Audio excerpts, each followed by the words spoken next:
અમદાવાદમાં સંદેશ ન્યૂઝના અહેવાલની ધારદાર અસર વર્તાય છે। ત્રાગડ અંડરપાસ પાસે નડતર રૂપ સ્મશાન જેને હટાવી દેવાયો છે। અહેવાલ પ્રસારિત થયા બાદ તંત્રએ પોતાની ભૂલ સુધારી છે। નવો રેલવે અંડરપાસનો રસ્તો એ સ્મશાનમાં પૂરો થતો હતો। છેલ્લા 6 માસથી અંડરપાસના રસ્તાનું કામ અટક્યું હતું અને તંત્રએ પોતાની બેદરકારી બાદ હવે સ્મશાનને હટાવી દીધું છે। સંદેશ ન્યૂઝ દ્વારા આ અહેવાલ પ્રસારિત કરવામાં આવ્યો છે અને ત્યારબાદ અહેવાલની ધારદાર અસર વર્તાય છે, જેમાં તંત્રએ પોતાની ભૂલ સુધારી છે।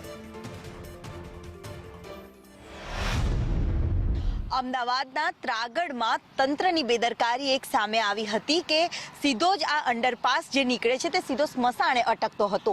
સંદેશ ન્યૂઝ દ્વારા 2 જાન્યુઆરીએ અહેવાલ પ્રસારિત કર્યો હતો, જે બાદ તંત્રએ પોતાની બુદ્ધિનું પ્રદર્શન તો કર્યું હતું, પરંતુ હવે પોતાની બુદ્ધિનું પ્રદર્શન સુધારવાનો પ્રયાસ પણ સંદેશ ન્યૂઝના અહેવાલમાં પ્રસ્થાપિત થયા બાદ હવે સુધાર્યો છે। અંડરપાસ જ્યાં પસાર થાય છે, જે નડતરરૂપ સ્મશાન હતું ત્યાં જે બનાવવામાં આવ્યું હતું તે તોડી પાડવામાં આવ્યું છે અને સ્મશાન છે તે ખસેડવામાં આવ્યું છે। આપ જોઈ શકો છો અહીંયા કે જે સ્મશાન હતું તેને તોડી પાડવામાં આવ્યું છે અને તમામ સ્મશાન હવે તોડીને અહીંયાથી બીજી બાજુ એટલે કે નવી જગ્યાએ ટ્રાન્સફર કરવામાં આવ્યું છે। નવી જગ્યા હવે રાખવામાં આવી છે, જેના કારણે આ અંડરપાસને કોઈ હાલાકી ન પડે। સતત આ તંત્રની બેદરકારી ક્યાંક સામે આવે છે, ક્યાંક મિસમેનેજમેન્ટના કારણે, તંત્રની જે બેદરકારીના કારણે જે અનેક વખતો ઉદાહરણો સામે આવતા હતા, ત્યારે હવે પોતાની બુદ્ધિનું પ્રદર્શન તંત્રએ સુધાર્યું છે।